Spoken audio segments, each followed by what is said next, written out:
Alright, good morning and welcome back everyone. It's a very nice autumn morning here in Japan and it's time for us to have a look at the Kyoto Gion round 3 game. Day 1 was a little bit rusty. I came in without having played OTB chess in a long time. I lost my first game, I won my second game, but now it's day 2, we've rested, we've dusted off our thinking cap shall we say, and it's time to have a game. So in round 3 I was white again, I was playing against Ivanov. This is a player I don't know, but I was told that she's quite strong and I should be prepared for a game. So let's just jump straight into it. As white, I played d4, and immediately I realized that this is going to be an interesting game because she played f5. Alright, f5. So we're going to be playing a Dutch. I continue developing, black pushes her pawns. So this is obviously going to be one of those where she brings out her bishop to some degree, her knight. I just bring up my knight. And a slight difference in move order here. Normally I think the knight comes out first, but she decides to put her bishop out. No big difference though. I can defend my knight in some way. I can also just, continue developing in some other way. I decide I'm going to develop, and this is a slight inaccuracy by black, I think. I did not provoke her to any degree, and she immediately takes my knight.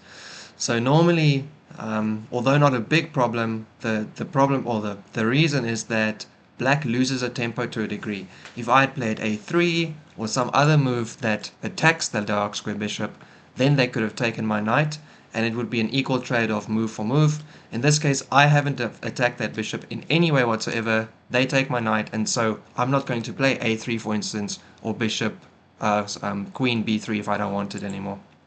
Anyway, so I take back, they bring out their knight, and I decide I'm going to put my dark square bishop out on this diagonal. Similar thinking to what I just explained. I get to develop a piece, and black's probably going to have to block up the diagonal in some way to stop my bishop from hammering this eye into their king side and also be able to castle. So I get to develop, and black has to play d6. d6 also weakens their e6 pawn to a degree, so I feel this is a small win for me, just trying to be a little bit optimal. And now the next move will be to figure out how I want to develop my light square bishop. I can push either of these pawns and I can bring up my bishop to some degree. Like on day 1, I decide to fianchetto it, and black doesn't castle. They actually decide to kind of come at me with the fianchetto of their own with their light square bishop. Or what they could be doing, like black sometimes does in the Nimzo, is they bring out their knight and their bishop to pressure the doubled c pawn. So we'll have to see which way they go. I continue to fianchetto, and black does indeed just directly oppose my apologies, my light square bishop. Alright, I castle, and here again black does something that I thought was slightly non-optimal. So they immediately drop their knight into e4 instead of castling, and so now I have to move my queen or my rook to defend my c pawn, but I was probably going to move that anyway, so it's not exactly forcing me to do a move I didn't want to, it's just letting me continue my plan as I wanted to. After the game I did ask black, and indeed the reason they took their knight immediately was because they really wanted this e4 square for their knight, and so I can understand that all of this was actually still part of their general plan to get control of the e4 square and potentially be able to launch an attack on my king later on. In the long run, obviously, I also will want to take care of this knight. Knight e4, or in the white's case, knight e5, can be quite troublesome for the opposing color to deal with. So I bring out my queen, and again, black doesn't castle, they just develop their other knight. I'm starting to wonder if maybe they want to long castle, so I'm just going to play some small move to see what black actually does with their king. I decide to bring over my rook, and finally they castle. So, okay, fair enough, we have both kings on the king side. This is looking fairly standard, and well, black's playing a Dutch, so their king's got a little bit more air around it, a little bit more open. This light square diagonal might become a problem, but they've got a forward pawn and they might be able to launch some kind of attack against my king. So at this point in the game, I really want to make some move that can take care of this knight. So ideally, I want to, for instance, drop over here to oppose the knight. But if they take, I want to win the light square bishop. Now they take my rook, and then I either have to sack a rook for the exchange to be able to get their light square bishop, or I have to take their their rook, and then we trade rooks. Maybe I have to take this way. And this is definitely not what I'm going for. I don't want to trade off all the pieces. I am the one with the doubled pawns.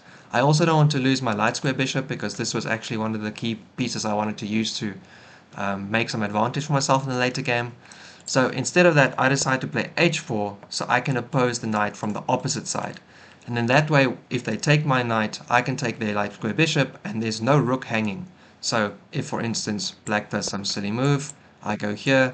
If they take, I take, and I'm attacking their knight, I'm attacking their rook. They're probably going to try and push my bishop away. I'd be so happy to have this.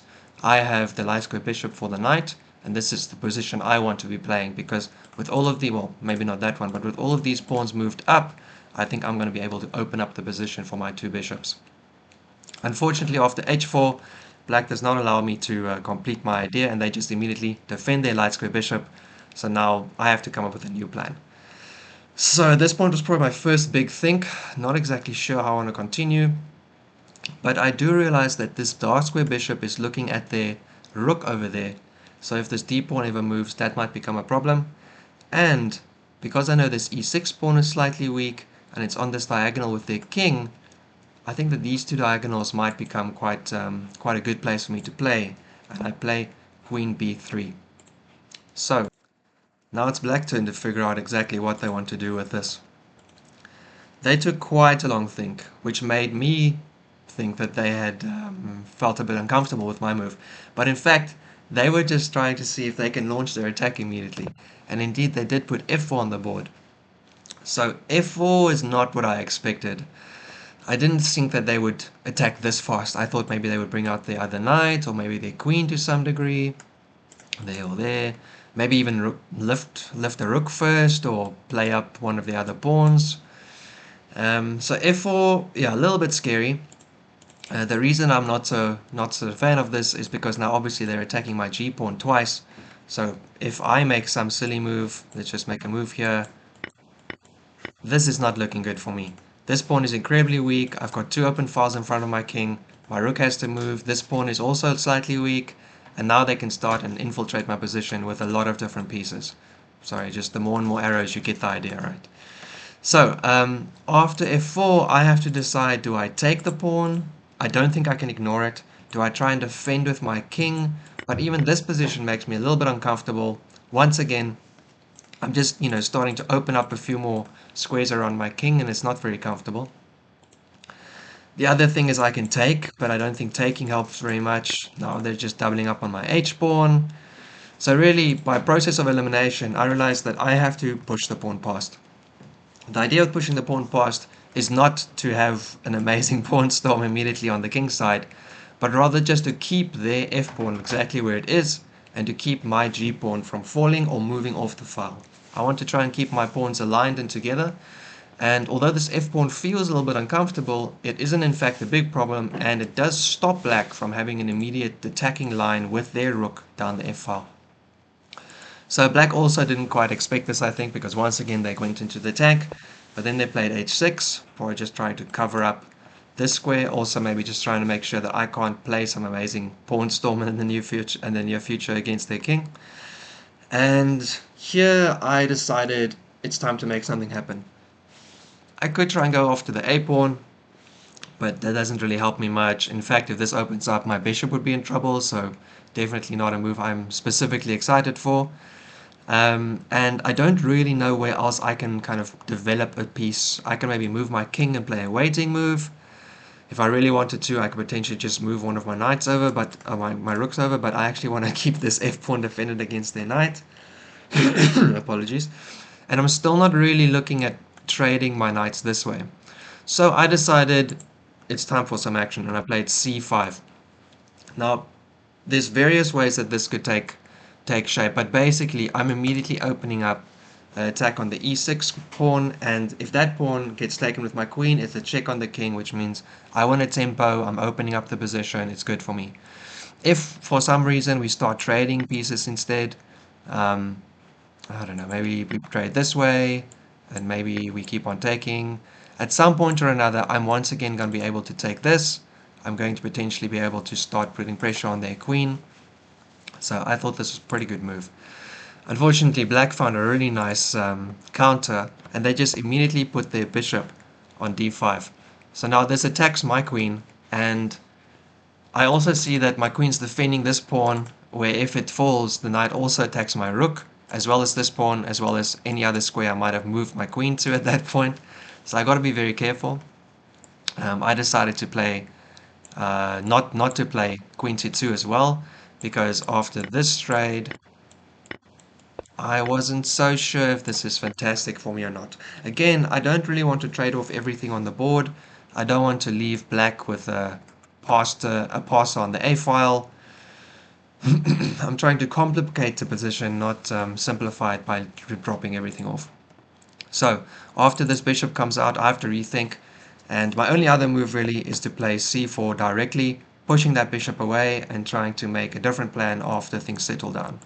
Alright, but black was ready for me here, because they immediately then played bxc, and now they're winning a tempo on my queen as well. So this whole pawn move situation has actually turned out to be a little bit of a disaster, and I'm trying to save it. I have to defend my c pawn because that's attacking the bishop, so I play queen c2. They move the bishop out of the way. Alright, and now my new plan is I'm going to play pawn d5, and this has got two ideas. Number one, the immediate pressure on their knight, which is now cut off from the support that it had.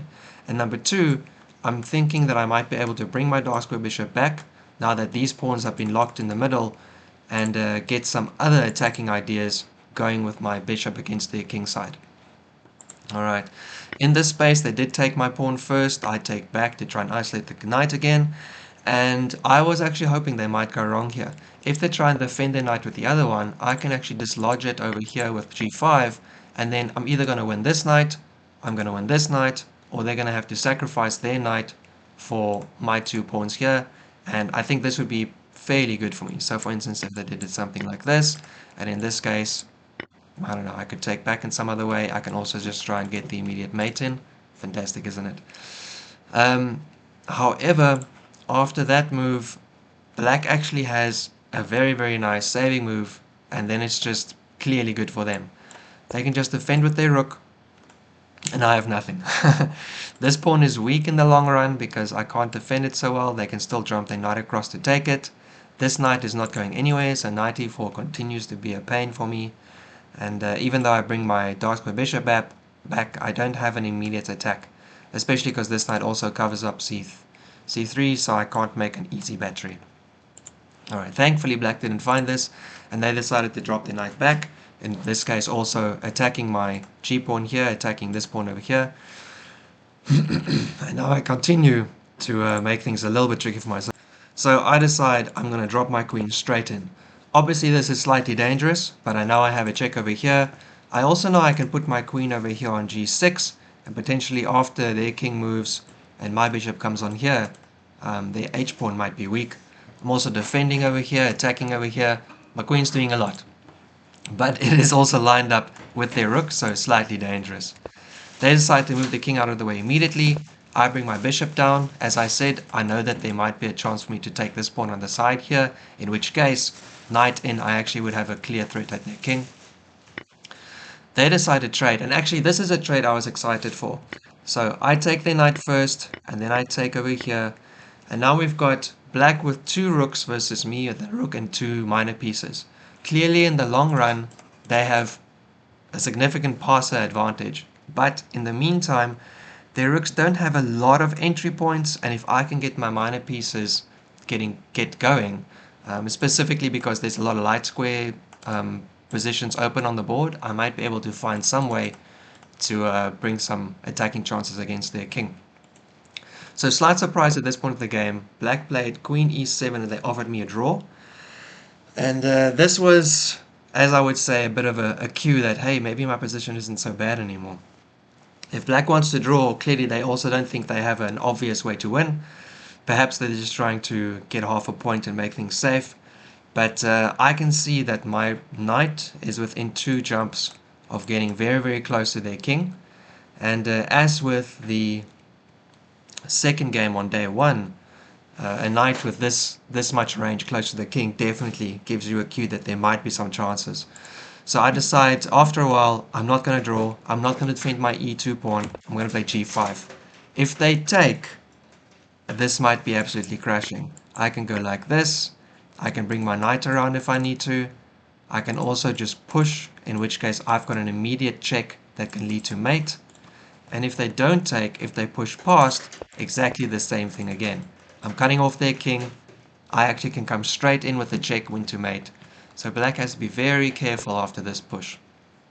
What they decide to do is they decide to play queen f7. And so I don't want to trade queens. I'm definitely not keen for that.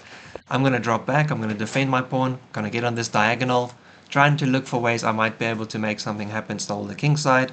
I'm also thinking that I can maybe 3 up that d5 square for my light square bishop. So in comes their queen. And I see that also they've got a potential chance to get in here, which will be difficult because my knight can't free up that square and attack their queen. I'd have to bring my king out, and I felt a little bit uncomfortable with that. So I decided to bring my knight back, and then maybe after a while I can actually even put my knight over here and attack. Only at this point do they trade the pawns though, and so after they bring their queen forward to attack it, my knight queen just comes straight back. I'm very happy to trade these pawns. I think actually the attacking chances are on my side. If I can find a way to get maybe my rook over onto this file, that could be clear mate as well. However, speaking of my rook, black finds a way to immediately try trade one off. But again, actually, I think this is good for me because after this check, and maybe I block with my bishop, now black has got only a queen and one active piece, and I've got a queen and two active pieces. So a rook obviously is slightly stronger than a knight and a bishop individually, but together the rook is clearly overpowered. So this definitely is better for white. So after this move, they come back again. I'm thinking they're probably going to start piling up on my e-pawn. A little bit uncomfortable. I'm not sure how I want to defend it, but I see I have a bit of an idea here. I put my bishop behind my knight, and after their rook comes over, I drop my knight back. My thinking is that I can always put my knight back again on either of these squares if they come over and check, for instance. And then I can still look at bringing it forward. And also, I want to put my bishop maybe over here to defend this pawn a little bit more permanently so that my queen can go running around. Just to say actually that this engine now says that the game is just a complete draw. And the way I was supposed to win was to play queen a5 slightly earlier and go hunting pawns. But I did not consider hunting pawns to be the way I'm winning this game, so that did not really cross my mind as a real consideration. Black lines up a nice little discovery against my king, and I decide to go ahead and defend my pawn with my bishop, which means my knight is now a little bit more free to run around. And alright, so I have my situation set up. Black does take my g-pawn, but I have no big concern with that. In fact, getting rid of my g-pawn might be good for me. I bring my knight up, they move back again, attacking my e-pawn, but my e-pawn is actually defended in this case, so now my queen can start moving around. I start getting my queen onto this file. I want to try getting in here around their king. If I can jump my knight, things might be looking very good for me. They do decide to keep their queen also covering all these squares though, but I find a different way in, and here I've got a nice trick as well if they're not very careful. They do see that though, and they move the rook over to b8. And although I think I still had about a minute or two on my clock, black is now down to about under a minute almost every single move, so we're getting into time trouble. So I go ahead and check anyway. They correctly check with their queen, otherwise I might have had a nice check over here and things can get very dangerous for them very quickly. So I check, they defend, I bring my queen in. And the engine approves of this move, but unfortunately it approves of this move for a reason that I did not consider, which is that I'm supposed to go hunt the pawns again. So again, this is not the way I thought I was going to win this game. I'm actually just thinking I'm going to move my king over, so my knight is unlocked, and I'm going to start jumping it in. And maybe then I can bring my knight over here, or I can try and find some other way to put some pressure to the king. This move I did not expect. After black played g5, I was a bit unsure. However, I realized that my queen is attacking f4. If they push and I take with my knight, I then have knight g6 check, which would force them to take with their queen, if if their rook isn't already on g8. Also, I don't mind losing two minus for a queen. I think I could wrap up that game very easy. A queen versus a rook only on the board can be quite troublesome, but having some pawns on the board still makes the queen side a very easy one. So I decide to unlock my knight, Here comes the pawn as expected. I was actually a bit surprised. If I just take this pawn, what exactly is black threatening? I can go here, you know, my bishop's defending my knight, and my knight can still jump somewhere. So maybe I should have done this, but I was so excited and so in time trouble, I immediately took that pawn, knowing that as soon as I jump my knight, I'm going to get their queen. However, I did not remember that taking my bishop comes with check. And so unfortunately, I lose my light square bishop for 2 pawns, and this is not the endgame I wanted to be in. At this point, black has now taken the advantage again, and I'm going to have to struggle probably for a draw unless I get lucky with a knight fork. In comes the rook, and I have very few moves on the board that I really think are good, but I just want to try and keep alive, so I decide, fine, I'll take one of those pawn finally. You'll notice that all of these squares are taken care of by black, so it's very hard for me to get a check on their king and maybe make something happen that way. So here comes their queen now, and this is the correct thing to do. A knight next to your king is very good because it defends against the diagonals where your king might be checked from by an opposing queen, except it can only defend on one side, so from the back they can get me. Only one move, they go from the other side, only one move really. I don't want to go up because then they come in with their rook and then things just start looking worse and worse. And after queen h1 again, I thought, oh, maybe we're going to be repeating. So, okay, fair enough. If you want to draw, I guess I'll take it. We're low on time. I'm down the exchange. But they do not want to. They decide to just check me the other way. This now actually has turned out to be a bit of a draw again. So black's real idea should have been to bring up their queen and check me from the side here, because this is going to be dangerous. However, they did it this way, and now I can run back. They no longer have a check on the back file. They have to come somewhere else. And after they pin my knight, I can just play e3, defend my knight. And actually now I'm stabilizing a little bit. This knight is on an outpost. It's going to be very hard for them to push it away. My king has some pawns to hide behind. And my queen is still on the board, so I can probably find some way to bring her back into the game as well. So here, there's a nice check. I decide to defend it. I'm also still keeping their king in mind, and I actually have this nice light square diagonal to try and get at their king as well. And indeed, after they play a5, I do get my checks in. And although there's no specific win from the engine just yet, I can see that at least I have the initiative now. I can find some nice ways to check their king. And after they sit here, I can go over with queen h5. And although I don't have a check on this side, my knight can jump in and I can start harassing their king even more. So here they bring a rook over. And this is maybe where I thought black had a good chance to maybe just check my king immediately. But thankfully that's not what they did. They decided to bring the rook over first. And I can check their king, come back. And so now they still maybe have a thing here, but I also have my queen to help defend. And my king can probably start running away in one way or another if it needs to. So black says, hey, let's trade queens. Absolutely not. This is not good for me to any degree. Here, and maybe I defend this pawn. They have a passer with a rook versus my knight. Very dangerous, I think. So instead of going through all of that, I just check again. And with this check now, and black is starting to move their king forward, I now have my queen and knight coordinated right around their king. So very, very good position for me. Alright, I don't want them to run their king around to their pawns though, so we're going to keep on trying to check it. They don't want to go backwards, which is also something they could have considered. They come forwards instead. And I'm trying to think of a way I can make something happen here. But it's so difficult to find the right move with no time on your clock. And knowing that at least you can get a check in. So I'm checking and trying to find some ways. How can I just... So in this case, for instance, I want to make sure that the king can't run away. So I need to check it again with the knight. Check again. And at this point, we called it a draw. There is already, I think, one repetition on the board, if not two. But after multiple moves with my queen and rook, queen and knight, just this last bit, trying to find a way to get at their king, I just couldn't find the win, unfortunately. So very exciting game, down to a draw in the end. The engine said that there was never a win, in fact. I was very disappointed by that. If you go down to the chart, you can see here that actually black had a good advantage out of the start, and then I got a good advantage halfway through, and then my advantage fell away again for black, and in the end we decided on the draw. So Very well fought game by my opponent. Very fun game. I really enjoyed it. We had a good chat after the game as well. And looking forward to round 4 next time. See you. Bye bye.